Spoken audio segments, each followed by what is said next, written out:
Part 3 PYQ સિરીઝમાં જોઈ રહ્યા છે આપણે. આના પહેલાના 2 પાર્ટ જો ના જોયા હોય તો જોઈ લેજો. અને ડેઈલી આપણે PYQs મૂકીએ છીએ ટેલિગ્રામ ચેનલ પર અને યુટ્યુબ પર તેનું વિશ્લેષણ કરીએ છીએ, એટલે કે વિથ સોલ્યુશન. એ ટોપિક જેમાંથી પૂછાઈ ગયા છે તે અને એના વિશે ક્વેશ્ચન વિશે થોડી વધારે સમજ મેળવીએ છીએ. દરેક ક્વેશ્ચનની જો તમારે ક્વિઝ અટેમ્પ કરવી હોય તો ટેલિગ્રામ પર અટેમ્પ કરી શકો છો. ટેલિગ્રામ પર બરાબર છે.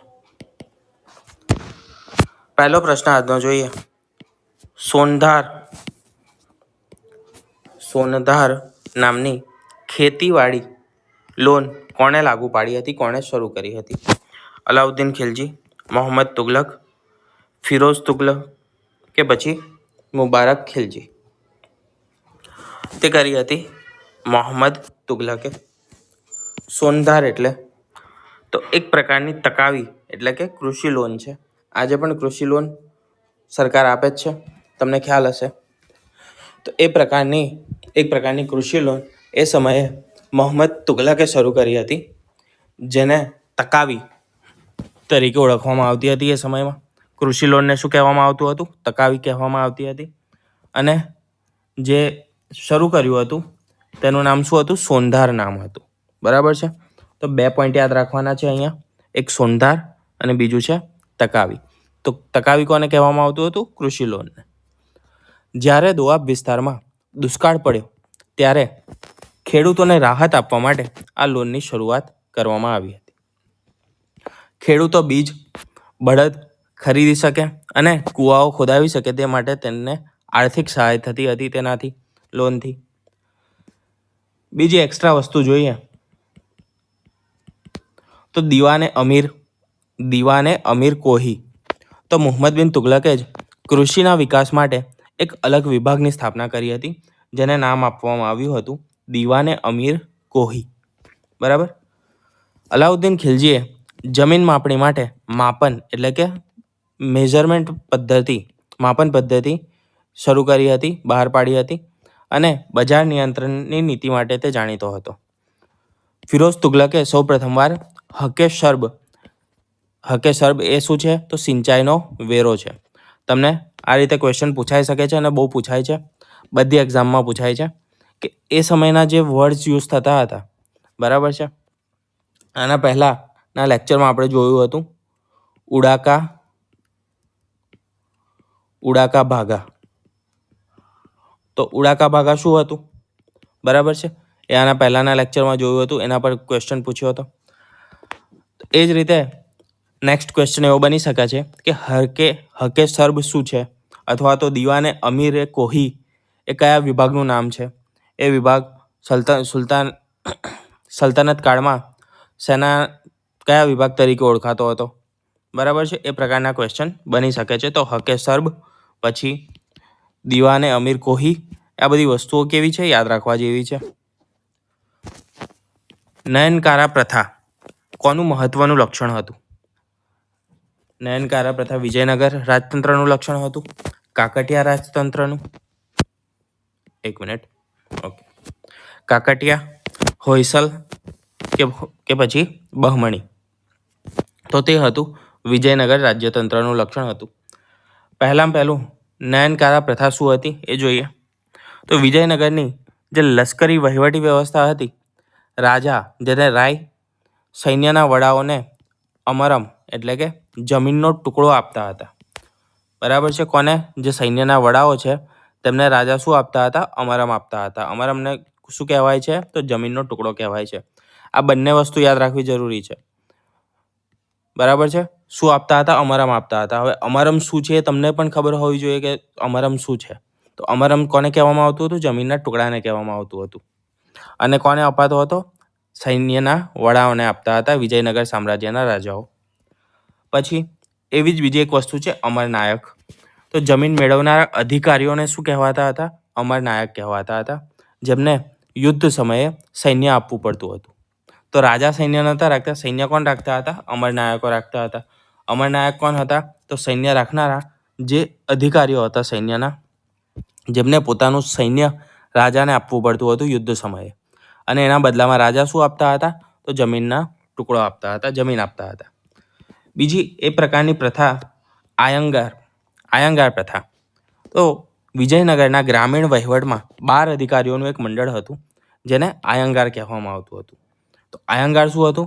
તો 12 અધિકારીઓનું એક મંડળ બનાવવામાં આવતું હતું, જે શું કરતું હતું? ગ્રામીણ વહીવટ સંભાળતું હતું. કનેક્ટિંગ માહિતીમાં બીજું જોઈએ તો વિજયનગરની મુલાકાતે આવેલા પ્રવાસીઓમાં જેવા કે ડોમિંગો પેસ, નુનીજે, આ પ્રથાઓનું વિગતવાર વર્ણન કરેલું છે. તો આ પ્રથાઓ આપણને ક્યાંથી જાણવા મળે છે? તો જે પ્રવાસીઓ છે તેમના વર્ણનમાંથી જાણવા મળે છે. ડોમિંગો પેસ છે, નુનીજે છે, એ લોકો ક્યારે આવ્યા હતા? વિજયનગર સામ્રાજ્યમાં સમયે પ્રવાસી તરીકે આવ્યા હતા. બરાબર. તો આ તમારો બીજા 2 ક્વેશ્ચન બની શકે છે આના પરથી. આપણે જે સમજૂતી છે એ જ રીતે સેટ કરી છે કે બીજા તમને પ્રશ્નો આના પરથી સોલ્વ થઈ શકે. બરાબર. જે પ્રશ્ન પૂછાઈ ગયો છે એનું એક રિવિઝન થઈ જાય અને તેની જે એક્સ્ટ્રા માહિતી લઈએ છે સોલ્યુશનમાં, એનાથી બીજા 4-5 પ્રશ્નો તમારા જો ભવિષ્યમાં બનનારા હોય તો એના જ પરથી તમારા સોલ્વ થઈ જાય. અને બીજી વસ્તુ, આ માત્ર જીપીએસસીનું કે પછી માત્ર ક્લાસ 3ના પ્રશ્નો છે એવું નથી. આમાં આપણે બધી જ એક્ઝામના પ્રશ્ન મિક્સ કરેલા છે. બરાબર છે. હા, એવું મિક્સ નથી કરેલું કે ભાઈ એક જ લેક્ચરમાં 2 થી 3 એક્ઝામના મિક્સ કર્યા હોય, એવું નથી. બરાબર. પરંતુ આ જે સિરીઝ છે એમાં આપણે જીપીએસસીના પણ લેવાના છે, ક્લાસ 3ના પણ લેવાના છે, સીસીમાં પણ તમને કામ લાગશે, જે આગળની જીપીએસએસબીની પંચાયત બોર્ડની આવનારી છે એમાં પણ કામ લાગશે, અને કોઈ એસએસસીને કે કોઈ એક્ઝામ્સ આપતું હોય તો એમાં પણ તમને મદદરૂપ રહેશે. બરાબર છે. તો તલાટીથી માંડીને દરેક એક્ઝામના ક્વેશ્ચન, કોન્સ્ટેબલ, પોલીસના દરેકના ક્વેશ્ચન આપણે આમાં એડ કરવાના છે. પણ કયા એડ કરીશું? માત્ર જીએસ અને જીકેના. બરાબર છે. મેથ્સ રિઝનિંગના નહીં હોય આમાં.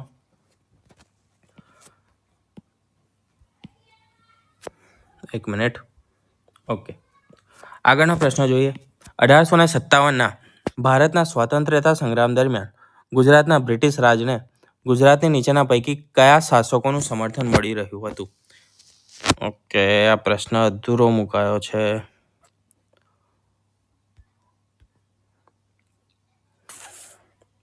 મુબારક પ્રશ્ન. ઓકે, તો જે વિગત બાકી રહી ગઈ હતી એડ કરી દીધી છે. કયા કયા રજવાડો? બરોડાના ગાયકવાડ, ઈડરના રાજા, રાજપીપળાના રાજા, નવાનગરના જામ, રાજકોટના ઠાકોર સાહેબ લાખાજી રાજસિંહ 1. આમાંથી કોનું બ્રિટિશ રાજને સમર્થન હતું 1857ના સ્વતંત્રતા સંગ્રામ દરમિયાન? 1, 2 અને 3, 1, 3, 4, 5, 1, 2, 3, 4 કે પછી આપેલા તમામ? તો જવાબ છે આપેલા તમામ.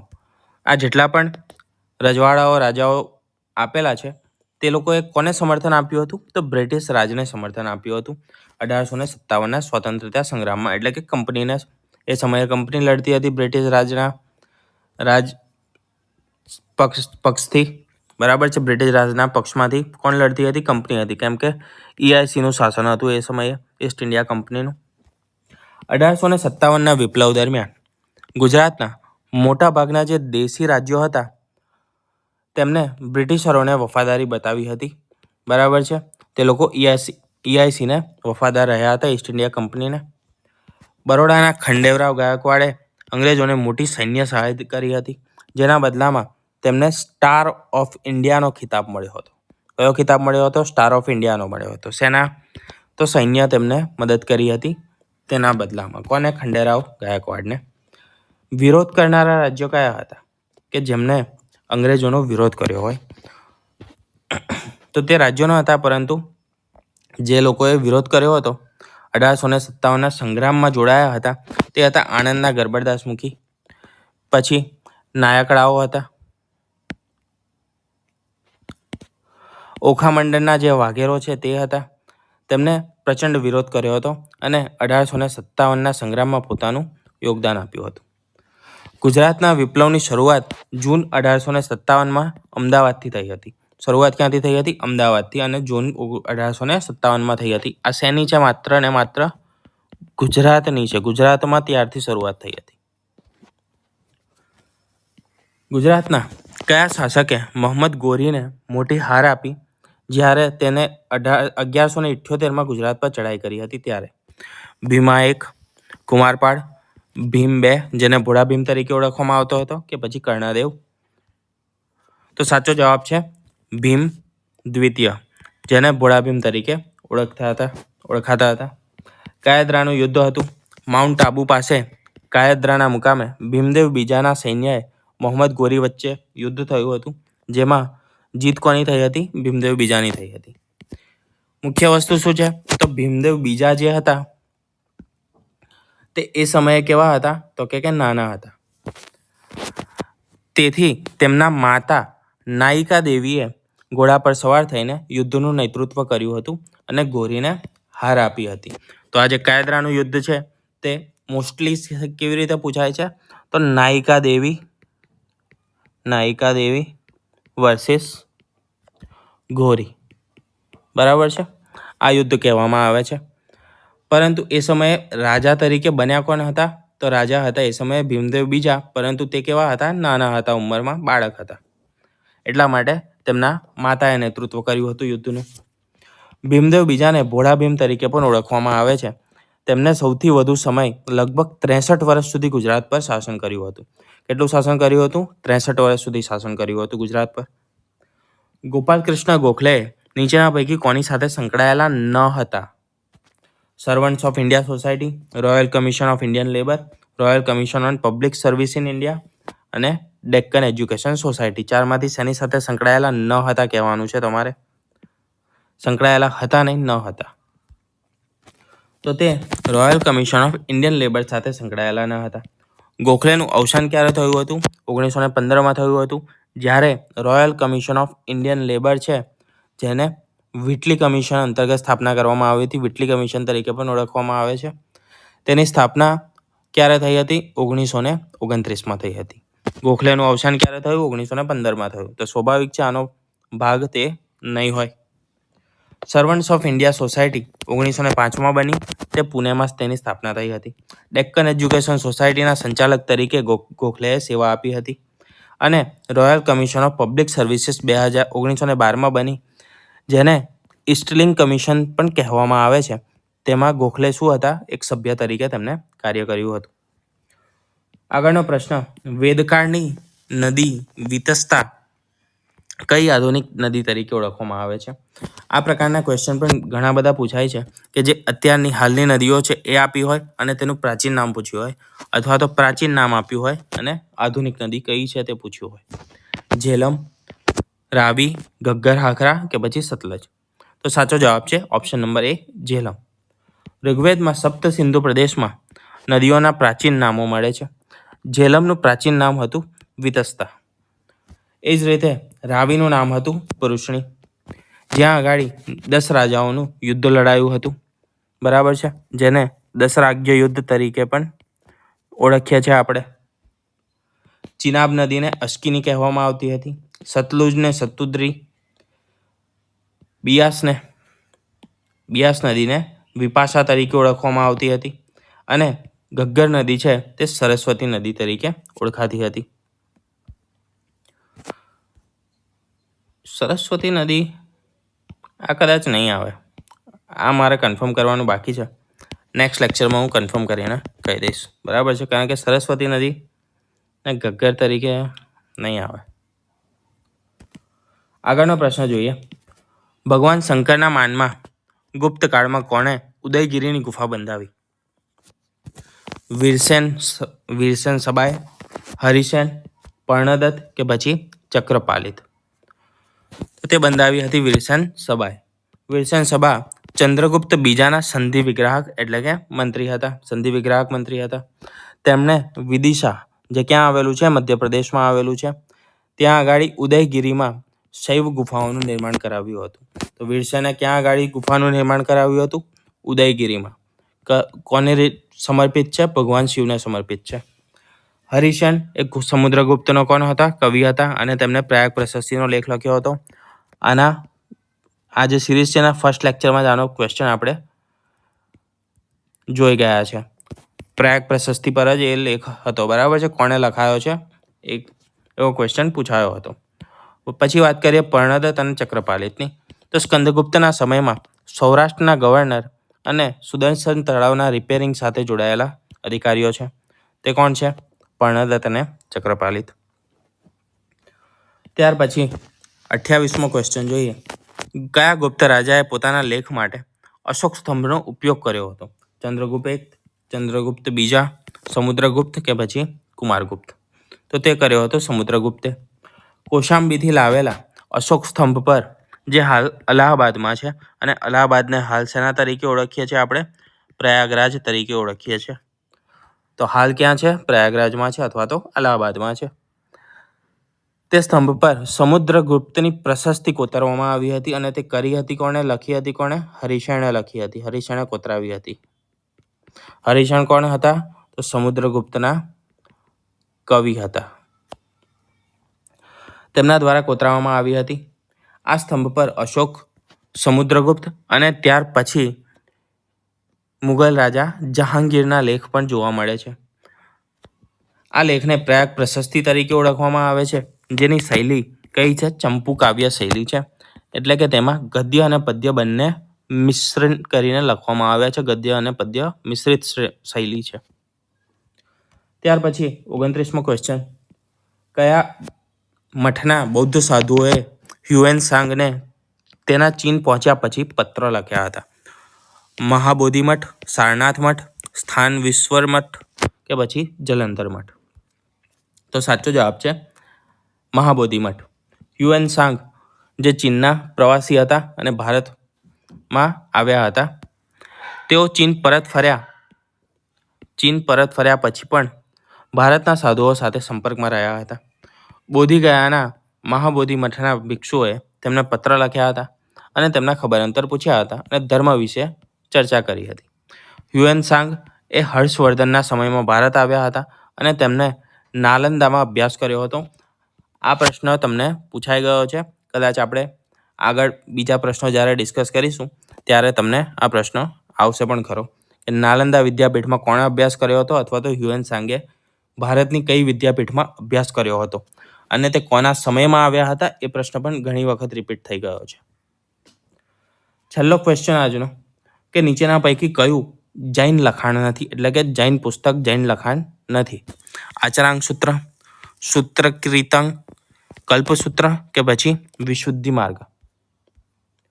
તો જવાબ છે વિશુદ્ધિ માર્ગ. વિશુદ્ધિ માર્ગ એ બૌદ્ધ ધર્મનો ગ્રંથ છે. જૈન ધર્મનો નહીં પણ શાનો? બૌદ્ધ ધર્મનો ગ્રંથ છે. જેની રચના કોણે કરી છે? બુદ્ધ ઘોષ દ્વારા પાલી ભાષામાં કરવામાં આવી છે. કોણે કરી છે એ અને કઈ ભાષામાં છે એ બંને મહત્વપૂર્ણ વસ્તુ છે. તેને થેરવાદ બૌદ્ધ ધર્મનો જ્ઞાનકોશ માનવામાં આવે છે. થેરવાદ શું છે? તો બૌદ્ધનો એક સંપ્રદાય છે. બૌદ્ધમાં જે અલગ અલગ ફાંટા પડ્યા તેમાં એક સંપ્રદાય બન્યો, તે હતો થેરવાદ. આચરાંગ સૂત્ર તે જૈન સાધુઓ માટેના તેમાં નિયમો છે. કલ્પસૂત્ર તે ભદ્રબાહુ દ્વારા રચિત છે અને તેમાં તીર્થંકરોના જીવન ચરિત્રનો ઉલ્લેખ કરવામાં આવેલો છે. અને સૂત્રકૃતંગ તેમાં જૈન ધર્મના જે 12 આગમો છે તેનું એક મહત્વનું અંગ છે. બરાબર છે. શું? સૂત્રકૃતંગ 12 આગમોનું એક મહત્વનું અંગ છે. તો આજના પ્રશ્નો અહીંયા પૂરા થાય છે. નેક્સ્ટ જોઈશું 31 થી 40. નંબરિંગ ખાલી એમ જ આપેલું છે. બરાબર છે. ડેલી આપણે શું કરીએ છીએ? 10 પ્રશ્નો કરીએ છીએ.